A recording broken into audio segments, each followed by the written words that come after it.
বাংলাদেশ ক্রিকেটে যেখানে কিছু খেলোয়াড় লর্ড তকমা পেয়েছেন, ভারতীয় ক্রিকেটেও রয়েছে এক লর্ড। তার নাম শার্দুল ঠাকুর, যিনি একসময় ছিলেন ট্রলের শিকার, কিন্তু এখন তিনি আইপিএলের সেরা বোলারদের একজন।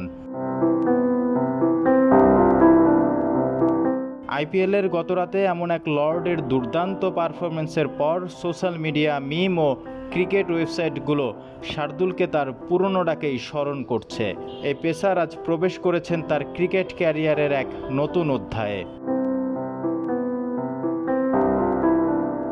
৩৩ বছর বয়সী এই পেসারের আইপিএল ক্যারিয়ার ছিল ভিন্নধর্মী।